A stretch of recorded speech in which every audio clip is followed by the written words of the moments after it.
A month ago, hillbilly elegy author and venture capitalist J.D. Vance was trailing in the race for the Republican Senate nomination in Ohio. Few thought he could win. But on Tuesday, Vance secured the nomination with just over 32% of the vote. How? Because Trump endorsed him, is the conventional wisdom. But who helped clear the way for that endorsement? And who helped fund Vance's long-shot campaign? Meet Peter Thiel. You know Peter Thiel, right? I mean, have you ever used PayPal to buy something on eBay? Did you ever use Venmo to send money? If so, you've put cash into the pocket of Thiel, who is thought to be worth several $billion and is big in the tech world. A lot of the media coverage of Thiel focuses on his eccentricities. He's the man who has explored transfusions of young blood as a way to live to 120. The guy who sunk millions into the libertarian dream of seasteading, creating floating utopian quasi-states in international waters. The billionaire who admitted in 2016 that he secretly funded the lawsuit that bankrupted Gawker, the pop culture and news site, because he didn't like its reporting on him. But that's all old news. What's important to know right now is that Thiel, in my view, is at the center of so many of our most politically charged debates over technology and surveillance, over the future and power of Facebook, the presidency of Donald Trump, the GOP's attempt to retake Congress, and the rise of the quote-unquote new right and their white supremacist outriders.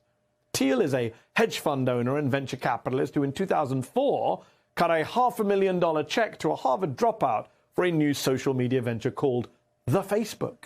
That investment alone has netted Thiel nearly $500 billion, as well as a seat on Facebook's board of directors. That's a lot of power and influence, even for a rich guy, and especially a rich guy who holds some pretty disturbing views. After all, this is the man who wrote in 2009, Thiel did, quote, "I no longer believe that freedom and democracy are compatible." He added, "The fate of our world may depend on the effort of a single person who builds or propagates the machinery of freedom that makes the world safe for capitalism." Perhaps that's why Thiel has been so involved with the iconoclastic Elon Musk. Because not only did Thiel help make Musk rich, buying one of his first companies in a deal that gave Musk hundreds of millions in PayPal stock, but according to a new Wall Street Journal article, Musk was encouraged in his recent controversial bid to buy Twitter by a close-knit group of libertarian-leaning activists and businessmen. Chief among them was Peter Thiel. Musk declined to comment to the Journal on Thiel's advice. When Thiel is not busy advising on the future of Twitter, he's helping push the Republican Party in an even more right-wing direction. We saw that on Tuesday with the come-from-behind primary victory of J.D. Vance. The Financial Times reports that Thiel and Trump spoke multiple times over the course of the Ohio primary, and that Thiel and Vance met with Trump at Mar-a-Lago before Vance entered the race, giving Vance a chance to atone for his past criticisms of Trump. Peter Thiel poured $15 million into a Vance super PAC, according to Politico. That's the largest amount ever given to boost a single Senate candidate. Vance also happens to be a former employee of Thiel's.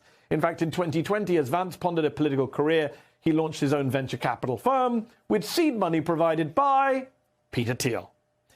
Thiel is using his vast wealth to fund at least 16 far-right Republican candidates, according to the New York Times, candidates like J.D. Vance, who continues to spew racist conspiracy theories about immigrants and replacement. Are you a racist? Do you hate Mexicans? The media calls us racist for wanting to build Trump's wall. They censor us, but it doesn't change the truth. Joe Biden's open border is killing Ohioans, with more illegal drugs and more Democrat voters pouring into this country. Thiel is also backing a Blake Masters in Arizona, who is running to unseat Democratic Senator Mark Kelly, and launched his campaign with these words. I think Trump won in 2020. Maybe you disagree, but you've got to admit, this election was really messed up. Masters also just happens to be the COO of Thiel Capital, the co-author of one of Thiel's books, and the president of Peter Thiel's charitable foundation. Thiel has pledged $10 million to the Masters campaign. Why is Peter Thiel spending so much money to get friends elected in multiple states? Because it's worked before. He won big on one of his earliest and riskiest political investments. Tonight, I urge all of my fellow Americans to stand up and vote for Donald Trump. See, after Thiel's preferred candidate, Ted Cruz, dropped out of the GOP primary in 2016, the Silicon Valley mogul went all in for Trump.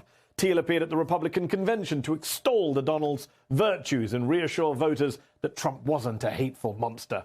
And just days after the infamous Access Hollywood tape dropped, showing what Trump really thought of women when he was in private, Thiel wrote the Trump campaign a check for $1.25 million.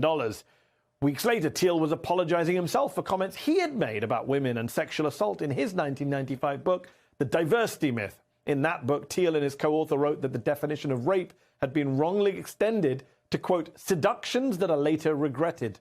Thiel added that the rape crisis movement seems as much about vilifying men as about raising awareness. In the last weeks of the 2016 campaign, Thiel acted as a campaign proxy, translating Trump for his own rapt audience.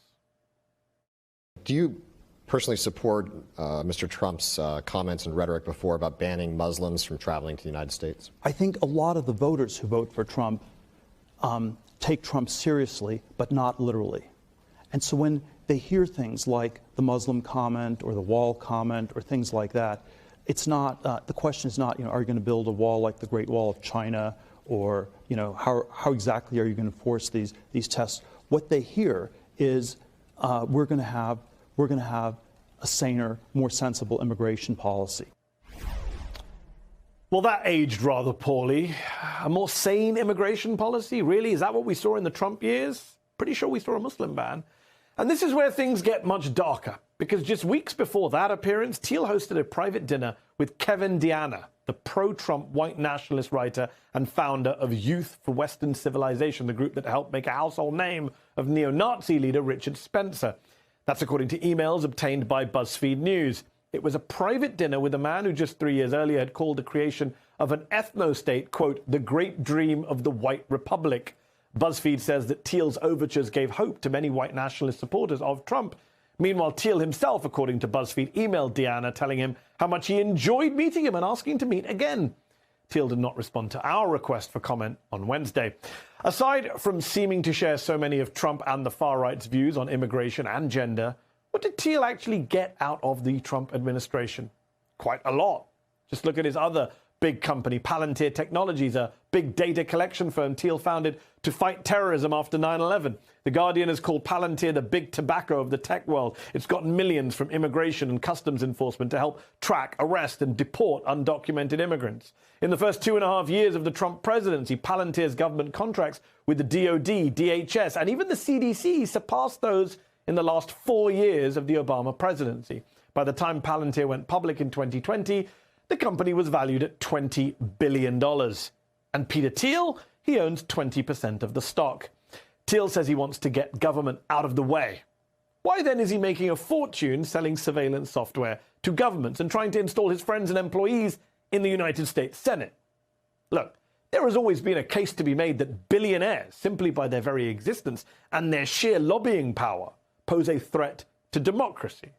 But how about a proudly pro-Trump billionaire who spends his millions funding candidates who push the big lie, who invites to dinner a self-identified white nationalist, and who has said on the record he doesn't believe in democracy?